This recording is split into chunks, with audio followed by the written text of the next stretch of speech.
Okay, hello everyone. I would like to begin by acknowledging the indigenous peoples of all the lands that we are on today. I'm speaking for Edmonton, Alberta. I and the University of Alberta respectfully acknowledge that we are situated on Treaty 6 territory, traditional lands of First Nations and Métis people. While we meet today on a virtual platform, I would like to take a moment to acknowledge the importance of the lands which we each call home. So hello again, and welcome to this ICOI session. It's titled Gender-Based Violence, the Silent Pandemic Within a Pandemic, with Dinoba Kiropa from CASA, and it's one of our community partners. Quickly about myself, my name is Sandeep Agrawal, and I have the privilege to host this session and introduce our presenter today. I'm a professor and director of the School of Urban and Regional Planning at the University of Alberta. I'm also the chair of the Education and Training Committee and Economic Research Committee of ICOI. ICOI is essentially a short form of inclusive communities for older immigrants. It's a SHIRK partnership. It's led by Dr. Sapali Gurge at Toronto Metropolitan University. The project is a 7-year project. It's multidisciplinary in nature, multi-sectoral, multi-provincial. And essentially the idea is to build connections to generate knowledge about social isolation and connectedness among older immigrants and to improve older immigrants' lives. And we are in the 3rd year of this 7-year project.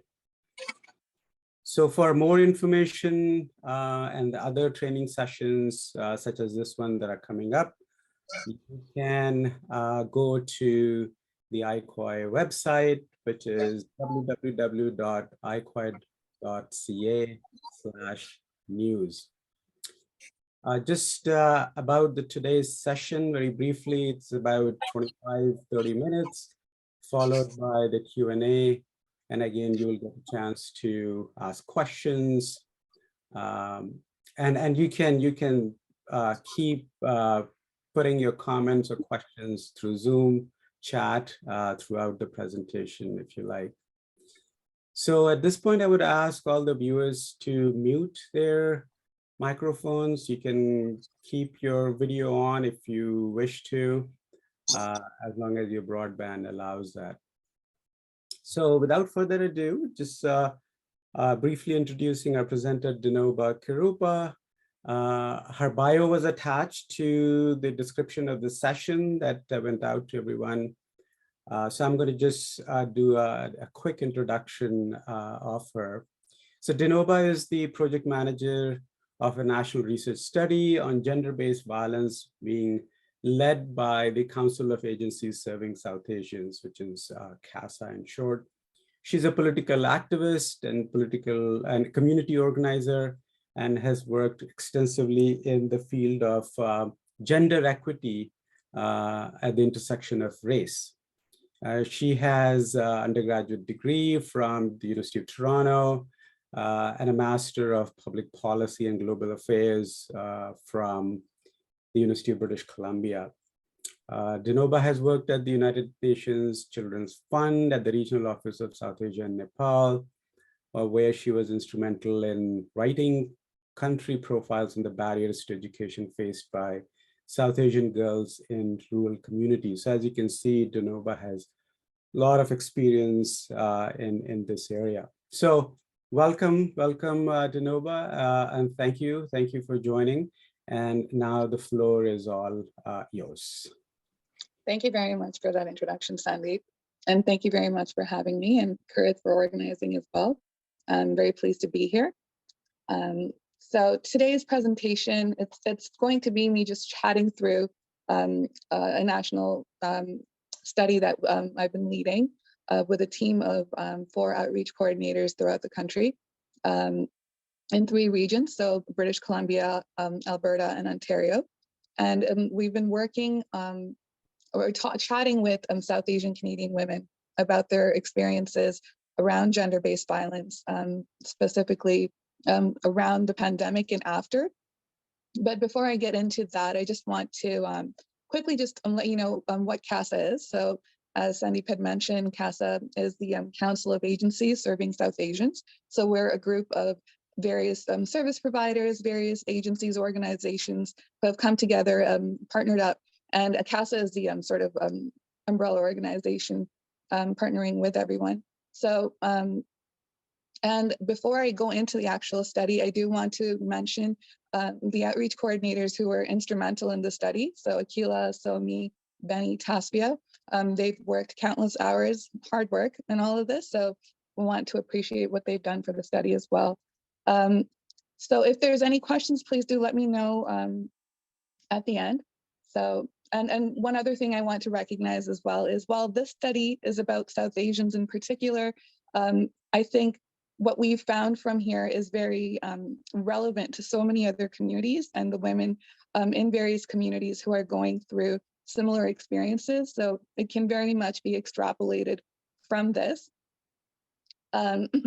So just to be, before I go into what gender-based our study results, I do want to define what gender-based violence is for those of us who may not be familiar. It's basically when an individual faces violence because of their gender expression, gender identity, or perceived gender. Women are disproportionately impacted by GBV, gender-based violence. In Canada, approximately every 6 days, there's a woman who's killed by her partner. So it's very pertinent, and the situation has become extremely dire during the pandemic, considering the context of what has been happening. Homes that were already handling or dealing with abuse were further worsened, and abusers, there was a lot of alcoholism involved. There was a lot of, if the abuser had lost his job, a lot of stresses from that, which was then taken on the women in the household. And for men who didn't lose their job, they were probably working from home. So a lack of privacy, a lack of space, children being home, all of these things exacerbated what was already a bad situation in some of these households. And financial stress from losing jobs, all of that worsened during the pandemic. And which is why CASA has decided to study what's going on and to see how service providers, agencies can do better in helping women flee dangerous situations like that, or how they've already succeeded in helping them. So that's kind of what we were looking into. And just so you know, our participants that we've talked to all throughout the country were 18 plus, and all the way up into their, I think our oldest participant was in their 60s. So there really is no bar. We looked into income levels, education levels, if there's any correlation, and there isn't. It's women who belong in all categories can be subject to gender-based violence. And so we're just looking at what are the types or the forms of gender-based violence, and most usually we'll think about physical violence. We'll maybe potentially think about sexual violence, but there's so many other types, and we're working on bringing awareness around this because women are going through these things and not recognizing that this is gender-based violence. Some call it intimate partner violence. So the other type that is very common is financial abuse. So just not being able to have your own bank account, not being able to know what's going on around the financial situation at home, or having your abuser constantly control and watching over your financial situation. Another one is psychological and emotional abuse. And so just around self-respect, self-esteem, anything that can hit at that. One participant said that she had that her husband had, or her partner had threatened to post sexy photos of her online and to maintain control over that. That's psychological, emotional abuse. Technology abuse, not being able to access the Wi-Fi at your house, not having access to a phone, not being able to use a laptop as you wish. A lot of abuse relies on isolation.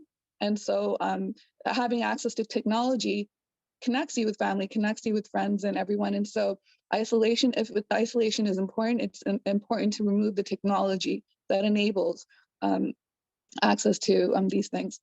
And the final form that we have come across is spiritual abuse, which is a very important as one as well, especially in the South Asian community. Their spirituality or religion can be very important to a lot of the women, and so just blackmail around. If one does not, do this, then you're not going to get this with God or any of that sort of thing. So those are the 6 types of abuse that we've come across. Just in terms of what were the services that were most needed by the women, we looked into that, and the first one that came up at around 44% was agencies, and they're sort of an all-encompassing thing where they can provide you with access to a shelter, perhaps devices to be able to counseling, self-empowerment, all of these things. So the reason that might also have been 44% is because we did recruit a lot of the women directly from various agencies, so that may have been skewed in that way. The second most needed service or sought after service was police at around 17%. And then we have a list of other ones: shelters, mental health support, faith-based organizations. Though that one's kind of an iffy one because we've also talked to many, I've interviewed many executive directors of various organizations, and they said that when they were seeking various faith-based organizations, there was also sort of a resistance there, a reluctance, almost as if, if you're going to be working around gender-based violence, you're potentially breaking up families. So that one's a kind of an iffy one, but many women also resorted to that to receive help. And interestingly, family and friends only hit at about 4.5%, meaning that they sought after the support of family and friends, only 4.5%. And what I'll come across later is that stigma within the South Asian culture, stigma is a huge one that sort of a major theme that kept coming through all of our interviews. And that explains why family and friends may not be the first source of support that women would lean into. So let's just see here. So looking into sort of like barriers that women had in accessing the resources and support that they might have needed. Yeah, so the abuser has interfered many times in the form of psychological, physical, verbal abuse. They've also interfered in the ways of harming or seizing property of the victim. So things like destroying immigration documents was another form of control, and also especially for women who perhaps had precarious status or were newcomers, that sort of thing like takes away from their own sort of autonomy. So that was something that had happened. There was one woman that we had spoken to. She said she called the police with a cell phone that she secretly had at one point because it was too dangerous. The police came in, and there was a language barrier, so she could not speak English. So they spoke to the abuser, who of course said everything is fine and sent them on their way. And then after that, he confiscated her phone, and she had less power around what was going on. So there's we've seen a sort of general distrust around police as well in some cases. As much as women did also call them, there was also a theme of sort of distrust around police. And a situation like this, you can understand why maybe they don't think that it'll result in the best outcome for them. So the other one is when women who choose to leave, they needed to stay in shelters, and particularly when they had children, they found that perhaps shelters weren't the cleanest or safest spaces. So that's another barrier. That's another one that prevents them from leaving a dangerous situation. Children were prioritized, of course, but to the harm of the family and the woman as well. So that's another harsh one. As I mentioned before, stigma was another one that kept coming up, just in terms of what was expected of gender roles. and just concerning what a woman is expected to do, hold the family together, provide for the children, even at the cost of her own mental health. And during the pandemic, that was a very frequent one. Women came last if their husband was working from home and the children are home. She had no space or room for herself. And so a lot of women were saying how that resulted in the decline of their mental health. Even agencies that have sort of support groups, a sort of sisterhood group meetings, those no longer were happening either. So it really just came down to this, her handling everything on her own. And, you know, it was a lot on the women.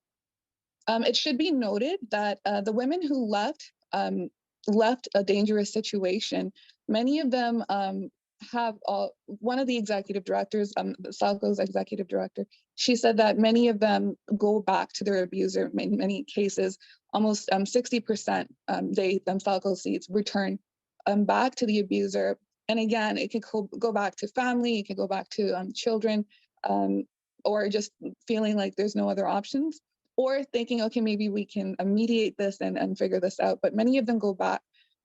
Sadly, many of them are also, Salco is a legal clinic, so many of them are referred to Salco through hospitals or police, because the women just, for all of these barriers that I just mentioned, they really stick it out until it gets so bad that police need to interfere, or neighbors call the police to help the women, or she's there in a hospital with broken ribs, and then they're referred to Salco. So the situations need to get really dire for them to seek help or be forced to seek help. And again, that may be a reason why many of them do go back as well, which is very sad. So in terms of the pandemic barriers as well, just knowing that stores and agencies or service providers, many things were closed. It was a lack of resources for women who did require help, and a lot of isolation as well. The other thing is some of the women worked from home when their partner was out. They would perhaps cook at home and sell their foods to ethnic grocery stores, and as a sort of a side hustle or a way to make some money on the side. And considering that they no longer have time for themselves, considering that their partner and children are all home, that's another financial hit that some had spoken to. Many women would also, oh yeah, so that was that. So now going into changes that service providers and all these agencies had to make considering the pandemic situation. So first, it's important to note that a lot of these agencies themselves were working with a skeletal framework. So basically, little to no access to their office, or if there was, there would be only one staff member, maybe two. So that in itself was hard, but they had to also make changes to to their own protocol as well, which made things a lot more difficult. So things like instead of meeting at their office, they, because of COVID, they would have to meet out in parks or go to the survivors or the victim at the time. So to go to them. Transportation during COVID was very difficult, and considering that some of these women were very marginalized or didn't have the funding to get around, that was another hit. So the service providers would have to go to them. And the other one is they had to make a change in safety plans that they had before. They had to sort of like reconstruct that. How does that look now? So safety plans meaning, how do they help a woman exit a dangerous situation? That had to be changed as well. Another one they had to do was change in communication. So whereas the women potentially back in the day would have had some privacy to be able to answer a phone call, to be able to check their own emails. Now, since the abuser is constantly around during the pandemic, they were, even when agencies contacted the women and needed to leave a voicemail, they would not say who they are. They wouldn't mention that they're from this organization, or same thing with emails. I'm not saying who they are, because we don't know if it's going to be the abuser who answers the phone call or checks the voicemail, checks the email. So changes in protocol in those ways as well. even during we did many focus groups throughout the country at the during the study, and for anonymity purposes, we would ask everyone to turn off their cameras. But when we were trying to speak to various women, there were a few that never responded, just didn't talk at all.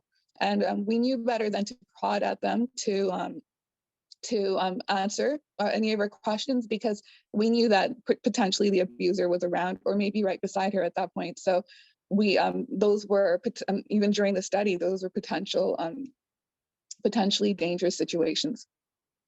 But these were women who had volunteered to be a part of the study. So the other one is, many women didn't contact the agencies back if they had contacted them. Again, lack of personal space to receive the help. So that was another hard one. What was good was with the funding that the agencies did receive, they were able to secure laptops or phones, iPads for the women, so that they can receive some of the services if they had the space, or maybe outside somewhere, to maybe do counseling sessions or get help through Zoom calls. So the funding that was received by these agencies, they were able to secure devices to allow the women to receive the type of help that they needed. Considering also that transportation was difficult. So that was one. And the other thing is they also trained them in how to use these devices, considering that language could be a barrier for some of them as well. So there's layers upon layers of complexity in terms of how agencies can go around helping the women, again, from a skeletal framework themselves. So it was very difficult, but they made that transition almost immediately. They had to. It was just overnight, almost. One of the interesting things that many of the agencies had mentioned is that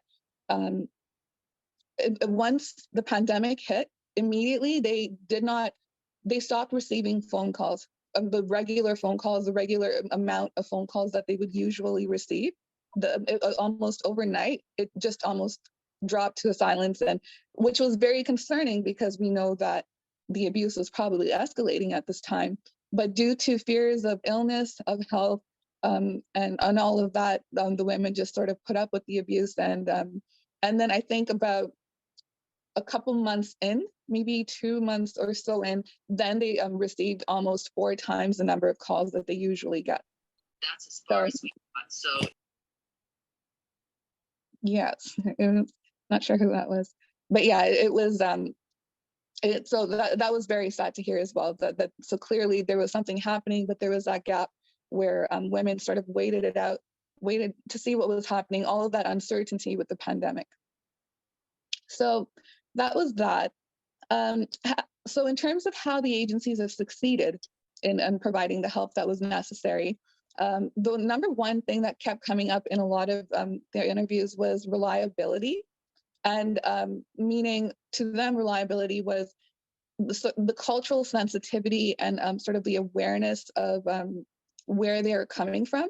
And so when we talk about, for example, South Asian women, the partners that we have been working with, they're South Asian serving agencies. So specific to being removing that language barrier to be able to understand the stigma that I had mentioned earlier, and all of that. So they found that reliability was a huge one. The other one was the counseling. welcome to our self-checkout. Don't forget to scan your PC Optimum card. Please scan your. Someone might want to unmute their video. So referrals and counseling was another useful one that came up, which is great. In terms of what they could have done better, or the gaps that the agencies can fill for perhaps next time, is just some issues around awareness, or perhaps building awareness of legal rights, for example, or various things of that sort. So awareness, it's kind of all encompassing, but that was something that came up, and others had said perhaps more counseling support would have been useful. But considering, again, all of these barriers, counseling during the pandemic would have been difficult in some senses, especially if the woman didn't have her space, personal space. And the other one I wanted to touch on here was around cultural sensitivity. So during our dissemination phase this next few months, we will be working with South Asian serving agencies, but beyond that, we will be working with mainstream agencies as well, so who aren't particularly serving one community. And just in terms of training sessions of how they can be culturally sensitive, or how they can meet the needs of South Asian women. And this will be important in all contexts in other communities as well. So that's something we're really hoping to touch on. And so just to give you an example, things like a lot of South Asians are vegetarians, right? So if they're going to be in a shelter, if they're only offered food with meat, that takes away from the little bit of comfort that they can have, or even just culturally familiar food, something like that would be helpful. Some depending on the women, some women might need a prayer room, things like that, which just adds that extra little bit of comfort, away from all of the stress that they're already dealing with.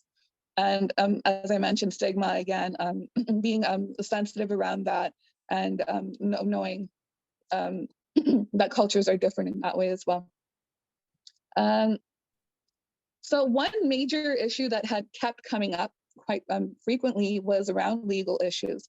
So one of the things that the abusers do is, especially considering that some of these women might be newcomers, might have precarious status, immigration.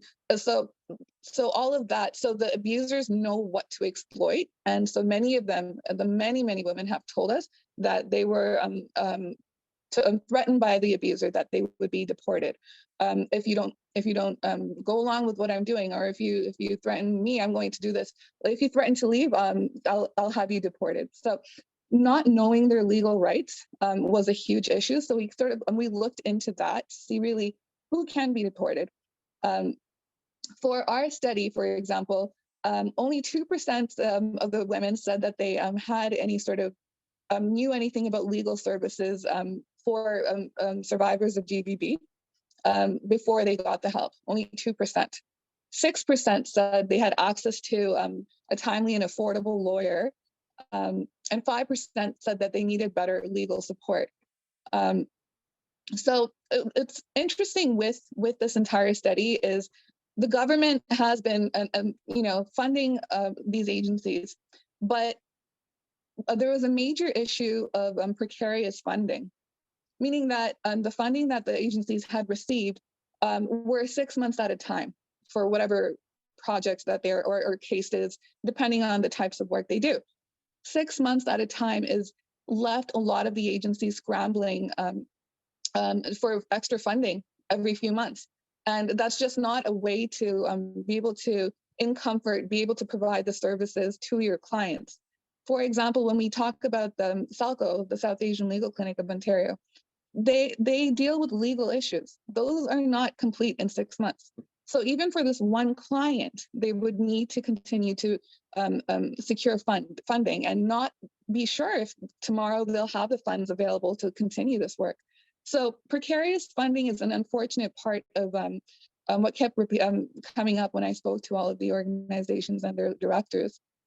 And considering that many of these are also holistic work, so as soon as the women come to them, they work on self-empowerment, they work on self-esteem, and then they go into shelters. And so it's like a whole thing that they work on with the women, because it really is, it impacts all abusers, impact all parts of their lives. So yeah, precarious funding was an unfortunate reality, and that there needs to be a better system in terms of how that works. But I did want to touch on some of the legal, the rights that the women have. Just, it's very important because that's exactly where the gap in knowledge is.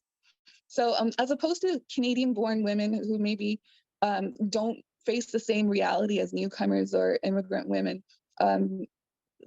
so when we talk about GBV, this is an added layer in the South Asian community, and I'm sure in many other communities as well.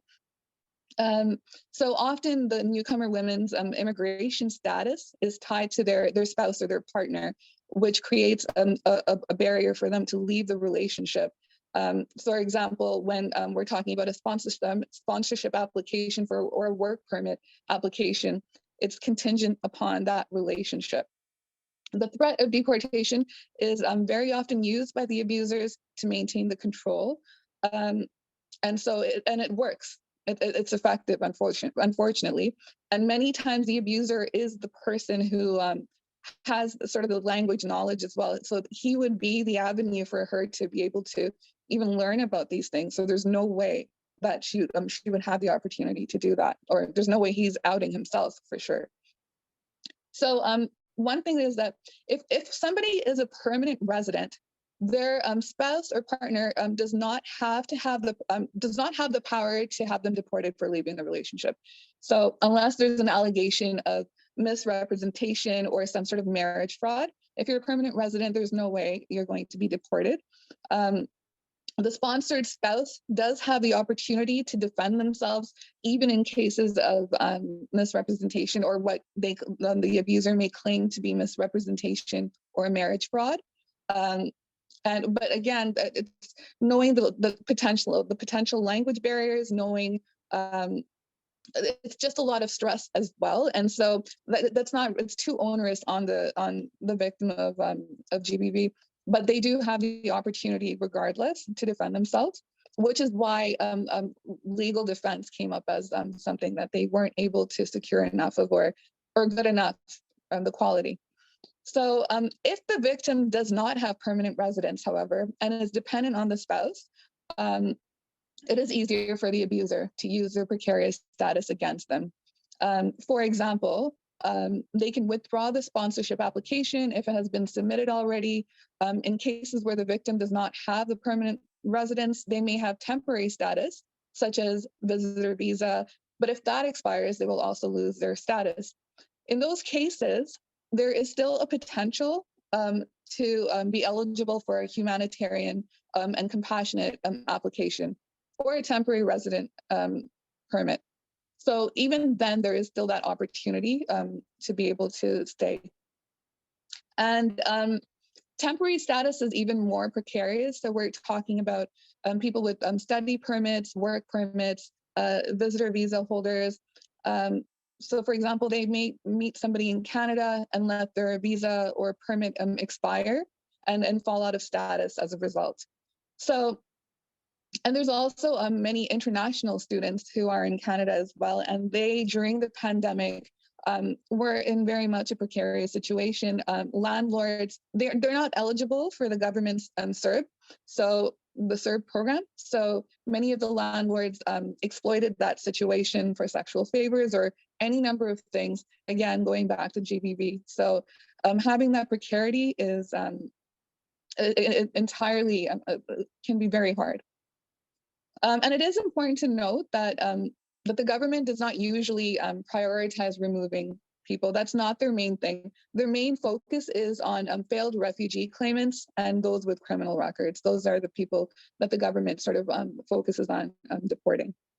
So all this to say that a permanent resident won't lose their status, and those who are not yet a permanent resident or with temporary or no status are more at risk of losing their status. But again, you can potentially apply for the humanitarian and compassionate application. So, but those people are definitely more at risk of abuse and control, unfortunately. And the final thing that I wanted to sort of touch on here is the idea of culture that had come up quite a bit in some conversations where people were wondering, are certain cultures more prone to intimate partner violence than others? And so we did some sort of some studies and a lit review to understand how that looks. And South Asians are not in particular more prone to gender-based violence. In fact, we looked at all the Western countries and studies that have been done in all of the Western countries, and it exists all throughout the world globally in so many forms. And it ultimately just whittles down to the patriarchy and what gender roles are expected, how control looks, and that exists all throughout the world. So that's something that we need to keep in mind as we talk about these things, because the more we put it on violence or violence on culture, we're excusing all of the systems that are enabling abuse. For example, when we talk about laws, right, or which are disempowering certain groups. So we need to really understand what is at the root of these and why women continue to stay in situations that are dangerous. So that's that part about the culture. And I think I'm at the end of my presentation here, but that's pretty much what we've sort of discovered during our discussions, and we want to make sure to get this information out, bring more awareness to all of this. Thank you very much for your time. Thank you, Dinoba. It was a great presentation and such an important topic. And you clarified a number of things, especially in regards to the legal issues and immigration issues and things of that nature. So I invite the folks, the audience, to ask any questions, put them in the chat box or raise your hand. Just to begin, Dinoba, I just wanted to, just for clarification purpose, and perhaps there is a question as well. I think you mentioned that the study was done across Canada, right? There were a number of communities involved. So my question is, were there any differences you found in regards to gender-based violence, the reasons why those violence occurs? And just wanted to make a quick note. You said something about distrust around police. And I'm here in Edmonton, and what I learned recently that most of the cops in the police force, they actually do not live in the city of Edmonton. So it's possible that, so they are in the rural areas and small communities, and they come in to work for Edmonton Police Services. It's possible that they are not aware of different cultures and nuances based on cultural sensitivities and things of that in nature. So I wondered if you could just, so two questions, I guess. Differences based on community and something around police, and why even after like 20, 30 years, we are discussing the same problem in regards to issues with police. No, absolutely. No, thank you for that question. We did not come across very many differences in terms of why the violence takes place between the communities. And so we've spoken to like Bengali, Punjabi community, we spoke to the Tamil community. So like many communities throughout the country. And in terms of why it occurs, there is no, I mean, we haven't come across a difference. And we've studied the gender-based violence within the context of the pandemic. So those reasons continue to be recurrent. And everything that I had mentioned, just, you know, being at home, stuck with your abuser, all of, yeah, and households that were already in a bad situation were further, it exacerbated the situation for sure. But so no difference in terms of the community or why that occurs. And very much so, yeah, good point about the police as well, not being potentially trained in cultural sensitivity. And so many of the organizations we spoke to are have done training sessions or spoken to police within Ontario at least, to be able to bring about more awareness about what it is and cultural sensitivities. And but that continues to be an ongoing issue, really. It's yeah, just that story that I shared about the police, just because of a language barrier, speaking to the partner and allowing the abuser to get away, things like that. There's so much more work to be done, but absolutely, there's a huge gap in there. But organizations are working with the police as well to continue training in that. Thank you. I see Firdaus, and your hand is up. So please go ahead and ask your question. Yes, hi. I think this is a really important session. So thank you for that, Dinoba and Casa. I represent the Canadian Council of Muslim Women. And although I don't lead the GBV project, I work around anti-racism, Islamophobia. And we do know that racism and all the stigma around it really intersects to make women more vulnerable, especially those who are facing GBV.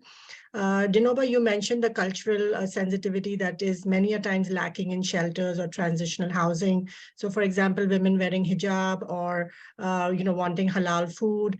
I have worked with women in the past who go back to abusive situations because the shelters are so precarious. You have touched on it on the safety, sanitary reasons.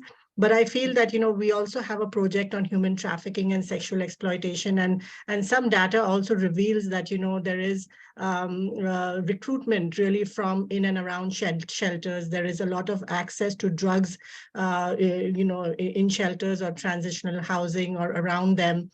So I just want to know if if shelters are so unsafe.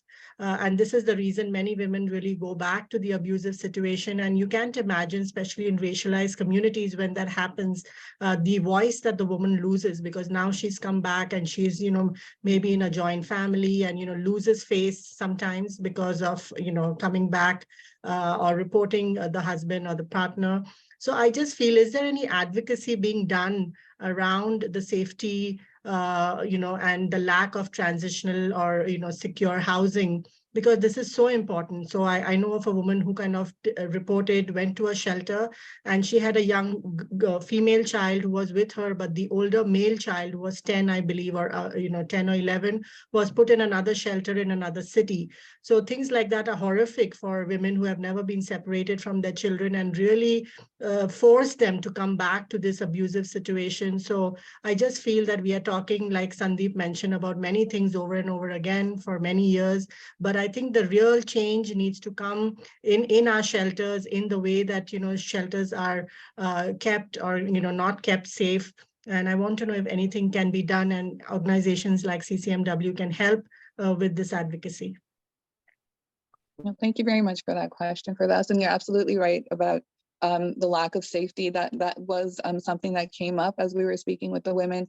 The lack of safety and sanitation, or just especially when you have younger children, that's not something you want to, you put yourself last, and that's what a lot of the survivors have done.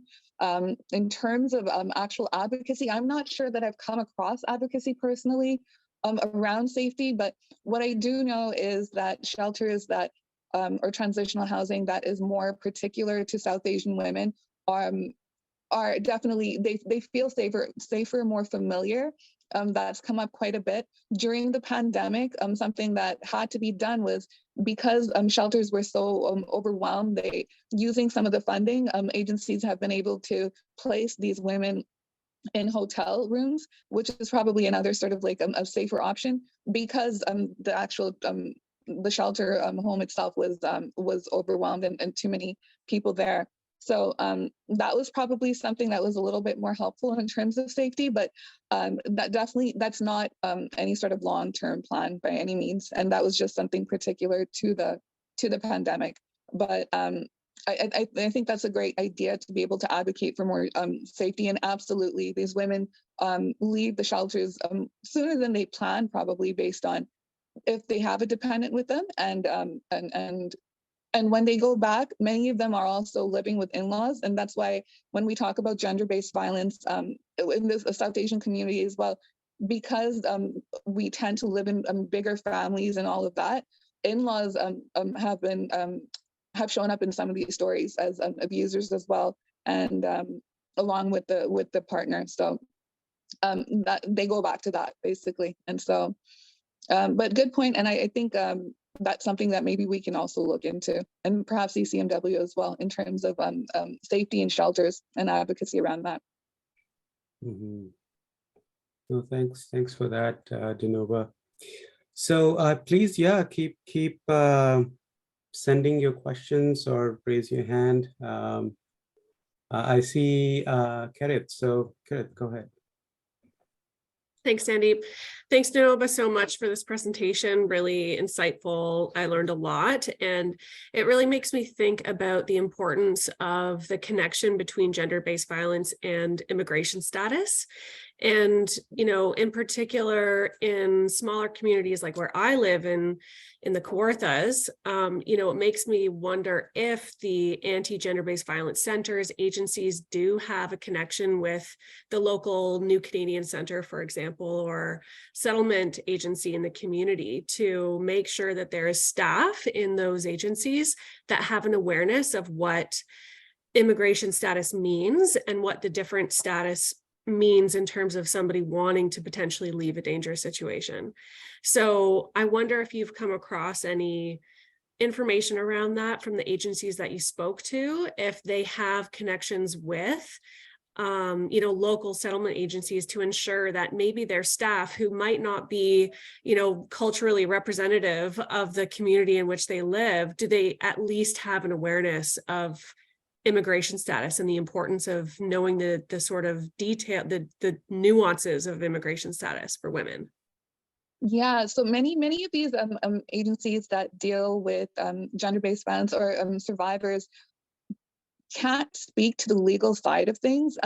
Perhaps they can let them know, okay, you know, this, they can't advise them on legal issues. And that's why we specifically, in the South Asian community, we have SALCO, the South Asian Legal Clinic of Ontario, and Barbara Schleifer as well. They are the other ones who can provide legal assistance. But outside of that, they can't be giving out legal assistance, legal advice. And that's probably another barrier around that. But that's for women who have even gotten that far, though. It's a lot of women, once they're threatened with any sort of, you know, potential deportation, they just silence up. That's it, right? So yeah, there is that sort of a barrier in terms of legal advice, and I think that's one of the things that I had mentioned. What services could be done better, and awareness was the top thing. And so I think awareness around issues like this were a barrier. Just knowledge gaps. Yeah. Dinova, while others are thinking about a question or two, I was just wondering if in your research, I don't know whether you looked at differences between new immigrants, newcomers to Canada versus established immigrants to Canada, where the differences vis-a-vis GBV, the reasons for violence. Right. So I think one of the bigger differences is was the language barrier is not something that they have to handle. I mean, they can access resources, go online, use laptops, familiarity around all of how to go about accessing resources and help. Whereas newcomer women, many of them rely on their abuser to even be able to have, you know, anything translated, and never mind accessing the internet, Google, like all of that. So that's what agencies are working on in terms of providing that sort of training around using devices. And the pandemic was an opportunity to be able to secure funds to be able to do that. Again, this is a long-term game though. But yeah, that would be a major difference, language barrier and accessing resources. But like I said, everyone is potentially a GBV victim. Everyone can be. So, and we looked at income levels, education levels, and we had spoken to women of all who belong in all of those categories. So there was no bar in that. Mm-hmm. It's just about how they're able to access the resources that may be potentially different. Yeah, thank you. Melissa, please go ahead. Thank you, Dinova, for your presentation. I agree with Kareth. I've learned so much. I wondered if, because I work primarily with older adults, I wondered if if there were older women in your that were participants, and how their experiences were the same or different. Right. There were a few. We had a few women who were in their 60s, I believe. The majority of our participants were in their 30s and 40s. But yeah, there were older women. I trying to recall if there was any sort of difference in experiences. I don't think there was anything particular that stood out with the older women. And the only layer I would think is if they're older and had arrived here more recently, then it would go into all of the barriers that we had discussed, again, around status or immigration. But outside of that, there was nothing in particular that made older women more vulnerable to GBV. Yeah. Mm-hmm. Dinuba, one other question that I have jotted down here. You talked about who do they reach out to when a violence occurs for support or what have you. And I might have missed, you talked about faith-based organizations, police, family and friends, and so on. How many actually come to agencies such as yours or others that deal with GBV? How many did you say? Yeah, what proportion?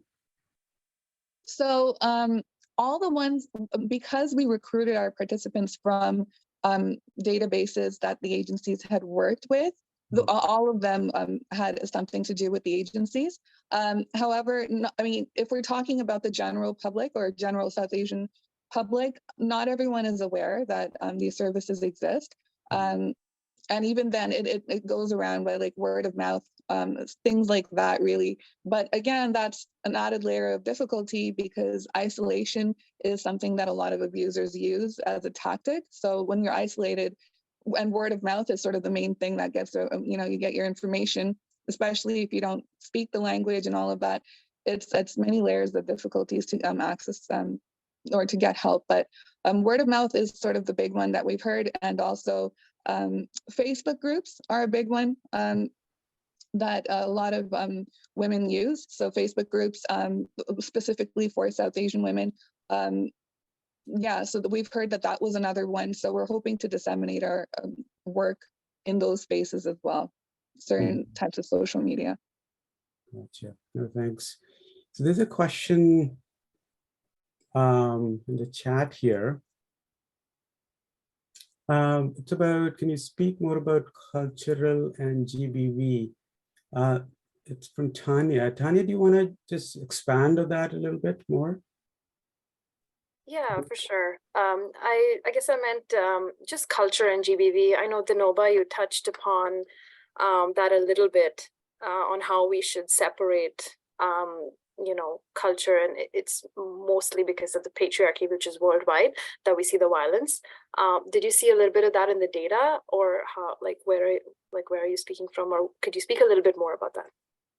About cultural relevance, or more about the patriarchy? Cultural relevance. Yeah. So many of the some of the women had said that, it's our culture. And Tanya was actually somebody who had helped us with some of the work. She was a key part of the start of our study. But many of the women had mentioned, this is our culture. This is just what it is. This is just what it means to be a woman. And we had to separate from that because if it was only in one community, perhaps we can attribute this to culture. But the fact that this is rampant in all communities in various ways, that's why it looks different in different communities. Stigma, for example, is another, like I had mentioned, is a huge one in the South Asian community that keeps women where they are.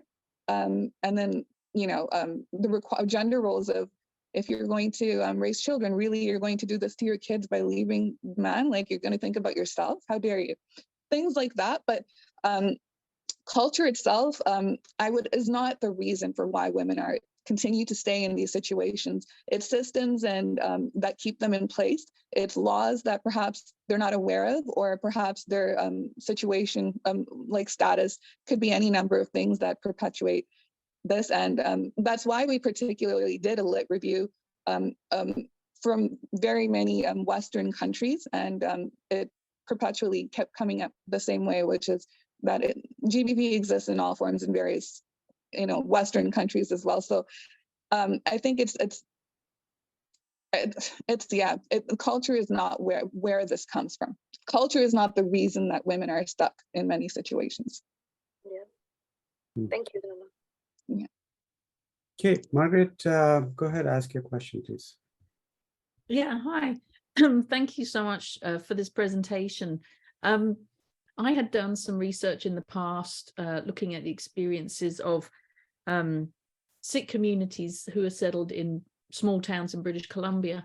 And it was quite interesting how issues of family breakdown and gender-based violence came up, even when it wasn't actually part of the research. And so it was really struck me that it was a problem looking, for an outlet. And what interested me in the conversations we had within that community was how difficult it was to work with the local Gurdwara in terms of support, and how they would, women could turn to some of the local community organizations. But I was interested that you mentioned about faith-based institutions and their kind of reluctance to be involved. I mean, this research I did was some years ago now. So I wondered if you could elaborate a bit more on that. I mean, was it a really kind of a blank, we don't really want to get involved, or was there a reality of how these faith-based institutions may intervene, but it's more about how actors within the institutions feel they can act or are willing to act in order to support women? Right.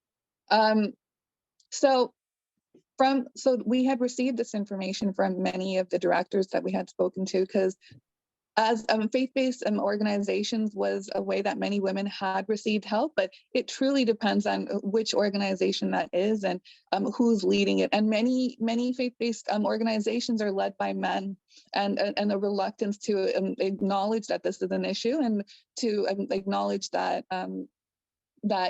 women need the help. Many some of these organizations have even literally walked into some of these organizations and their buildings, and they just wouldn't provide this type of support. And yeah, going straight back to your breaking families, so sort of trying to uphold certain values that might be traditional, and so a denial around that, which is unfortunate. But I wouldn't say all of them, though, because there have been women who have been able to receive help from them. So it truly depends on who the leader is. But it is unfortunate, but we're going to try to see if we can disseminate some of this work through that, because a lot of these women are in those spaces. That's one of the access to them. So we'll see how that transpires. Mm-hmm. Thank you for your question. Yeah, so I'm just looking at the chat here. A number of comments have just popped up, but Shaheen agrees with you, Dinoba. Faith-based institutions are very patriarchal. And then Belbir said there's also violence against men. Reporting rates of abuse are pretty consistent across Canada, so it is not related to ethnicity, but it's related to culture. And Firdaus says many faith-based leaders are betters too, are silent about GBV in their communities. So good comments, yeah, and good discussion. Any parting comment from you, Dinoba? Oh, I just had something that I wanted to say, and now it slips my mind. CASA is also conducting another study on gender-based violence, but that will study gender-based violence at the intersection of toxic masculinity as well, which is a big part, an important thing to study, probably seldom studied in the South Asian Canadian context. So, and so they'll be speaking with the men directly, which we did not do. So, but there are also organizations like PCHS who provide counseling to men who are abusers, and to be able to get back on their feet around their family structure and dynamics. So when we talk about men, there's a lot going on in that space as well, and a lot more work that needs to be done. Mm-hmm. No, thank you. The more messages on the chat box, and I suggest Shaheen maybe offline connect with Belbir, and please also connect with Dinoba offline if you wish to. But may I just, Sandeep, if anybody does wish to get in touch with me, have anything to contribute or any sort of ideas, I'll just say my email. So that's Dinoba, DINOBA @CASA, CASA.on.